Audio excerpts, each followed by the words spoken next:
Hey YouTube, Untamed here. So today I'm pretty excited to show you this 1958 edition Toyota Land Cruiser. This is that brand new 2024 Land Cruiser, or the 250 series Prado that we get here in the States. And guys, I know I'm gonna shock you because normally I like to kind of poke at these new generation Toyotas, but I kind of like it. I kind of like this one. I know some of you are going to want to beat me up, but I kind of like this one for a number of reasons, and I'm excited to share it with you today. This really does kind of stick to the whole simplicity thing, and I appreciate that. And the price tag isn't astronomical. It's not out of this world. It's still high, but it's not totally out of this world for what you're getting. You're still getting that top of the line engine option that we get. You're not just having to settle for a 2.4 liter 4-cylinder turbocharged platform, but instead you do get the iForce Max here, which is 326 horsepower and 465 foot-pounds of torque. So a very capable platform.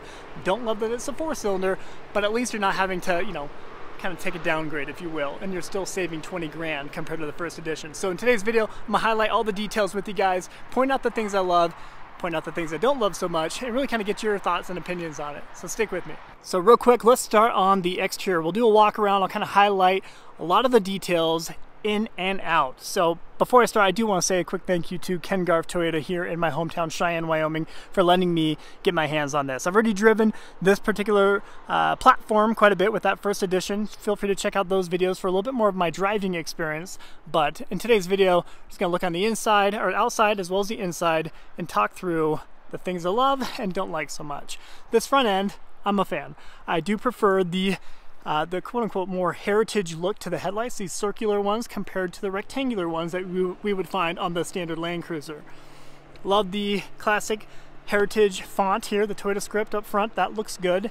There's no denying that it doesn't look good, right? Especially when you see it in person. There's a lot of curvature to the fender flares. I do like the way it looks. I think Toyota did a good job with that. And most notably, this is still built entirely out of Japan, and I think that lends itself to a lot of style points. A lot of these vehicles are being, sent over to cheaper labor countries to be built, like Mexico, but they have not done that with their famous nameplate here, and I appreciate Toyota for that. These wheels, not a fan. I don't think they look good at all, but, I mean, let's face it, if you're gonna buy a Land Cruiser, you're gonna be swapping out the wheels, likely for a set of methods or whatever, and some more all-terrain, more fitting tires. So these would go pretty quick. So I'm quick to overlook those, honestly. Looking at the side view mirror here, very reminiscent of what we found with the FJ Cruiser before. So I like these. Design-wise, I think Toyota did a good job at paying homage to the Land Cruisers of the past, right?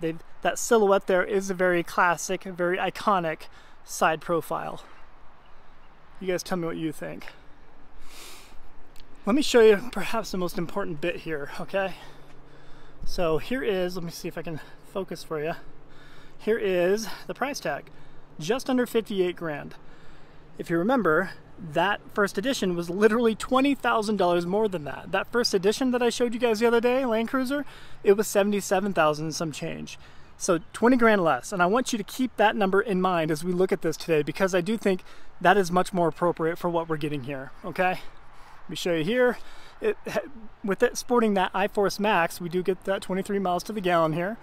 Hybridized 4-cylinder platform. Here's the details and specs on that 4-cylinder here. And again, 326 horsepower, 465 foot-pounds of torque. Those are impressive numbers coming out of a 4-banger at the end of the day. There's no denying that. So the starting MSRP just under 56,000, okay? All right. I'm excited to show you guys the interior of this because that truly is my favorite part. And I'm really curious to see if you guys agree with me on that, because I think a lot of you are not going to be a big fan of what this interior looks like. All right, back end, it looks good. I think they did a nice job. I wish it did have a split tailgate like the Land Cruisers of the past, like what we found with like the 200 series that I had, but it does look good still. It does not have an electric rear hatch. And for me, personally, I'm self-admittedly a little bit too old school. I get it. I appreciate that. I appreciate that the 5th generation 4Runner just has that kind of manual hatch. I like that. So we're not having to fight electricity or electronics as you're opening it up. Same goes for closing. There's no button to close it. You just pull it down. Out back, we do have a large cargo space. It is hindered a little bit because it is that iForce Max with the hybridization. This is where the battery pack sits, for those of you who don't know, right? So it's forcing us to kind of lose a little bit of our cargo space, but not a lot, right? It's not taking too much out of it. We'll look at the interior a little bit more here in a minute. Very lightweight rear hatch, pretty nice to the touch. What do you think of these tail lights? Land Cruiser blacked out badge there, as well as Toyota, and there's your iForce Max badge. This feels a little wonky. that rear hitch cover, if you will, that looks a little wonky. I don't know. Looks like a tail. That could be small. That could have been a little bit more flush, in my opinion. Kind of a longer cap than what you normally see. That upper kind of roof line there. And for those of you wondering, these are some Yokohama Geolandar tires, XCVs. More just down that line, a little bit more of that curvature of that fender flare there. But look at this, look how straight up and down that front is. Yeah, I like the look of that, but man, having owned a number of FJ Cruisers in the past, that makes you very vulnerable to some rock chips. Just something to keep in mind.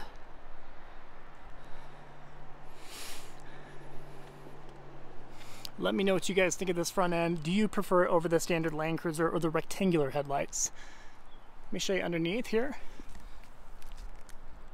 So the 1958 edition does get some skid plates still. It goes pretty far back there. So it is on right now. Maybe you wouldn't be able to tell, but it is kind of buzzing on and off, back to life and off. Let's look at the most important bit. That is the interior. And I really love this, guys. And this is where you're gonna maybe disagree with me, but this cloth interior, I'm a fan. I'm a fan of this. It just feels like it's gonna age well.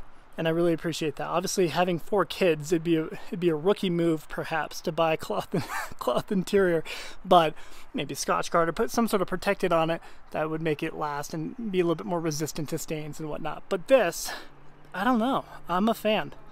I think it looks great. It's just it's a very durable, very tough feeling cloth. So I think this is just very reminiscent of what we found, and that's perhaps the point, of course, being the 1958 edition, but very reminiscent of what we found in the Land Cruisers of the past. So Toyota did a good job with that, in my opinion. All weather floor mats in this one. Give you a peek back there. Show you back seat real quick. Oh, big fan of this. It just looks good too, right? I mean, I like that gray with the white. It looks good.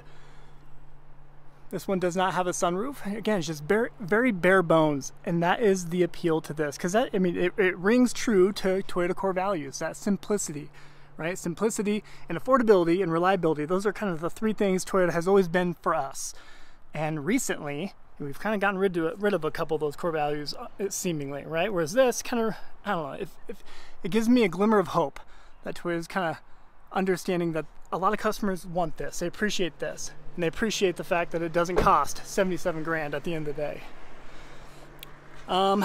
With it being the 1958 edition, you know, like I said, bare bones everything. You don't even get metal door handles, whereas you did get metal door handles in the first edition.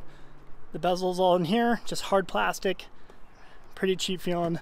This right here, hard plastic, although it looks very similar to the first edition, it is not. This is cheaper material for sure, whereas that first edition has more of a soft to the touch leather interior here with embossed first edition here. This looks cheap to the eye, right, when you look at it, but when you actually move it around and kind of feel it, it does feel sturdy, and it feels well put together anyway, for whatever that's worth. Your gas cap release there, your gauge brightness controls. Like the steering wheel, you tell me what you think. I love the classic heritage Toyota script here. That looks really good. Very nice to the feel too, right? Leather wrapped steering wheel with black stitching in the middle of it. Full digital gauge display, that's our new normal now. Whether you like it or not, you know, if you're a big fan of analog gauges, those are kind of old news at this point, really across the board.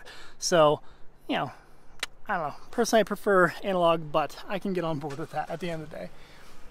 A large, sizable center console here. The first edition does have a cool box, kind of like what we found with the 200 series Land Cruiser, right? But lots of headroom, lots of headspace as you enter here, both for the passenger, both for the backseat passengers as well as that driver's seat. Very boxy door entry point, so that looks good. I did not show you, this is what your passenger controls look like for climate. Pretty straightforward, and a few charging ports down below, of course. Here's your little map holder. For the moms and dads out there, you will appreciate the fact that it does have additional back seat venting, even in the far back for the cargo space. So just something to keep in mind. Let me know what you think of this kind of bump up there. Let's go ahead and fire this puppy up real quick. Or excuse me, it already is. You guess you can forget when it's so quiet. So it is already on. You're sitting in it. These are very comfortable seats. So I like this. Don't love this right here. This just feels very cheap. That very cheap, let me give you maybe a better look at it. Very cheap plastic, right? It's just, I don't know. I mean, it's still $57,000, $58,000 is not nothing to scoff at the end of the day, right? So it's not like it'd be different if this was like 40 grand, but it still is kind of expensive, but that just looks cheap. More of that piano gloss black finishes down here, right above your climate controls. You got kind of a little switch system here, toggle switch for your climate. I would prefer knobs personally, just because it's a little bit easier, especially if it's really cold out. You know, if you have gloves on, you always appreciate having kind of larger knobs to do that stuff with. But yeah, otherwise pretty straightforward. Your fan speed, different modes, you get it. Here's your driving mode selection here. So if we can kind of give you an idea, go through Sport, Normal, and Eco. Pretty straightforward. Here's your downhill ascent control, as well as your crawl control. And this is the important bit right here. You got your center diff lock and your rear diff lock. That is huge, right? This is what really allows it to have that off-road prowess, which we expect from the Land Cruiser. So love that. And at the end of the day, like, that's what this is, you know, and that's why I appreciate the simplicity of the interior, right? If you're gonna buy this vehicle, you just want to go do some adventuring, right? You want to go out to Moab, you want to go down some trails, and you don't need all the additional frills. You don't need that first edition with all the everything, the heated cool seats. I don't know. Maybe you guys tell me, but I have really grown to appreciate like that 5th generation 4Runner for reasons why I like this. Very simplistic. Nothing more than what you need, and that is goodness to me. And you guys tell me if I'm maybe getting a little too old school on you. You tell me. Grab handle on both the passenger and driver sides. That's always good to note. Otherwise, pretty standard here. You got your charging ports up here. The first edition does have a wireless charging tray, that wireless Qi charging tray that goes right there. More of that piano gloss black down here, but I think you can get overlays for that pretty easily these days. Yeah, a couple cup holders here with collapsible sidings. Very hard plastic here. Like if you put anything there, it's gonna slide around. If you even look at it funny, it's gonna slide off, I guarantee it. Yeah, I think that about sums it up in here.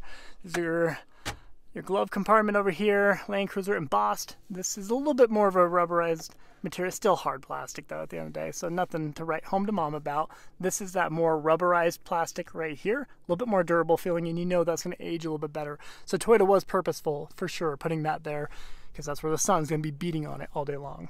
But yeah, so there you have it, guys. Let me kind of pop out to the front. Actually, let me show you.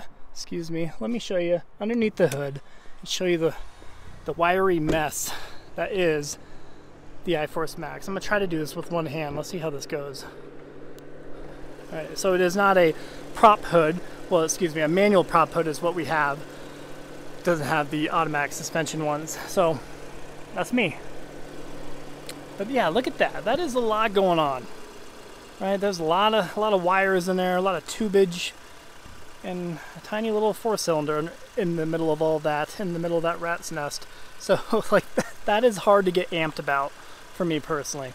Will I eventually buy this? Probably. I don't know. I do. If I buy a Land Cruiser, this is going to be it for sure. especially with that price point being a little bit more bearable. Because this is, no kidding, let's see if we can shut it. There we go. I need to redo that. No, I think we're good. So this is, no kidding, the price point for a 4Runner TRD Pro now, right? That 5th generation, a 2024 5th generation 4Runner TRD Pro is going to cost you right around this, 57, 58 grand now. And even that 4Runner has gone up several $1,000s over the last 3 or 4 years. Would you choose this with that iForce Max over that old and archaic naturally aspirated V6, a 4-liter V6 that we find in, let me see if they even have any over here. Yeah, they got one right there. That naturally aspirated V6 that we find in that 4Runner right there, right? That thing there is going to be a thing of the past here in a heartbeat. With that 2025 4Runner already, that 6th generation going to be sporting the same engine here. So this is our new reality. Whether we like it or not, that's the new reality. So you tell me which one you would buy for that same price tag. One thing I didn't point out earlier was that gloss black handles. Let me try to show you underneath. I'm gonna try. Let's see what happens here.